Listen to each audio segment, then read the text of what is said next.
Hey everybody, Matt here for Imagine Then Make. Thanks for stopping by. Well, in this video, I'm in front of the scroll saw again.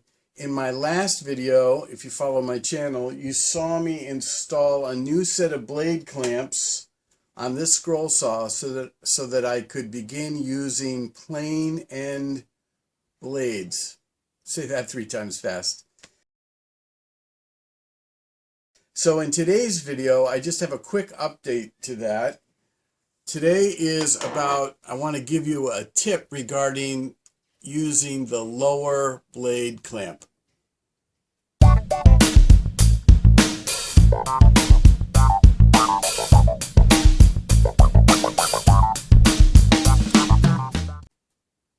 All right, so I'm going to try and show you what I'm trying to describe here with the camera completely zoomed in. Here I have a plain end blade. It happens to be a skip tooth blade, and hopefully you can see that all the teeth are pointed down, which is that way. Okay, so here I've got the end of the blade clamped into the blade clamp, and you can see that the blade is not on center with these 2 pins.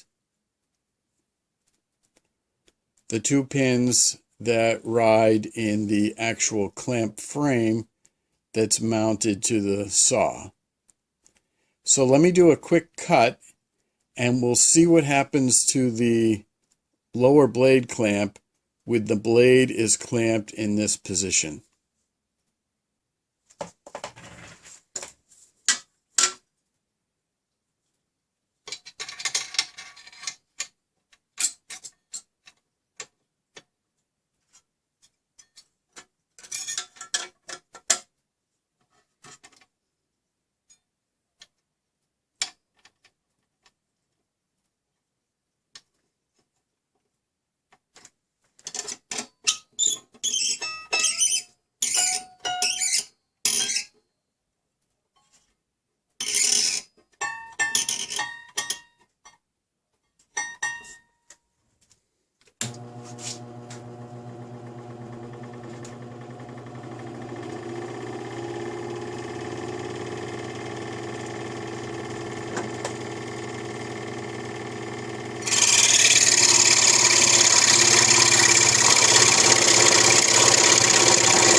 Okay, so this is what I wanted to show you. See where the blade moved?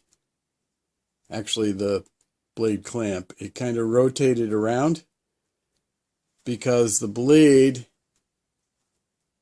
was mounted so that it was not in line with these 2 pins. So as I was cutting, the blade clamp actually rotated around these 2 pins kind of up, and when the cut was done, the blade clamp kind of looked like this. So now let me put the blade on the other side of the 2 pins, and I'll show you what that looks like in just 1 second. All right, so I've reinstalled the blade, only this time the teeth of the blade, which are on this side, are now behind the 2 pins that rest in the blade clamp frame that's attached to the saw. So let me install this. We'll do another quick cut and we'll see if the blade clamp moves at all.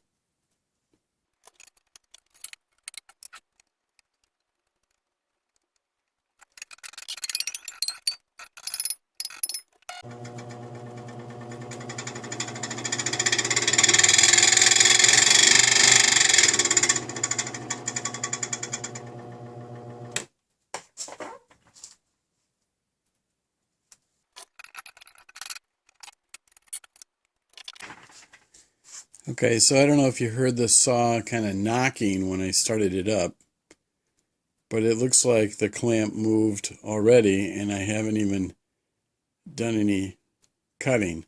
Let me put it back in and then we'll try and actually do a cut and see if it moves more than this much.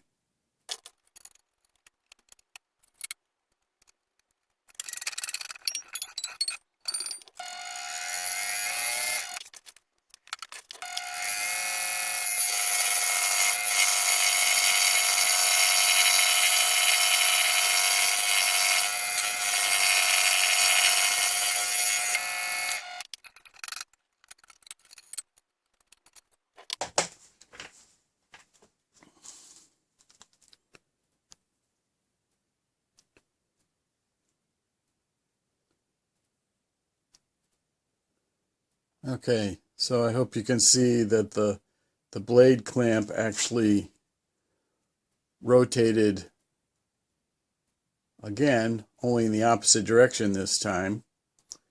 So now what we're going to do is install the blade so that the end of the blade is in alignment with those two pins.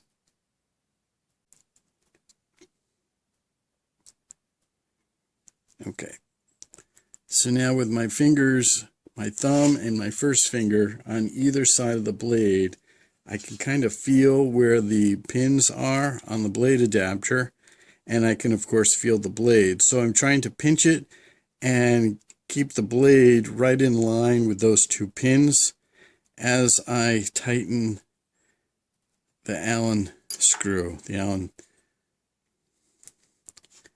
Okay, so hopefully you can see that the blade, it's not perfect, but it's much closer to being in line with those two pins than the first two cuts that I did. So let me reinstall the adapter and or the blade clamp, and we'll make another cut and we'll see if the blade clamp moves at all.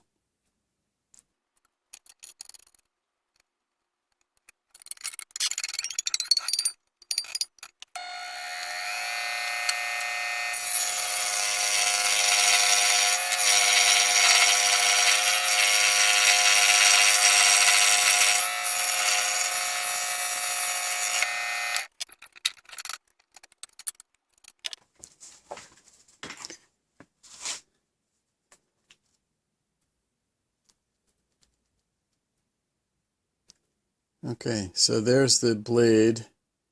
You can see the blade's getting bent from kind of the abuse that I'm throwing at it. But you can see that it stayed pretty much in the same spot in the blade clamp that I put it in. The blade clamp didn't rotate.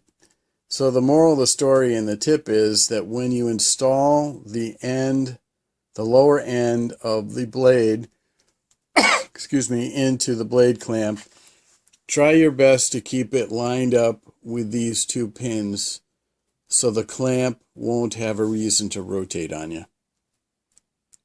Hopefully that helps you.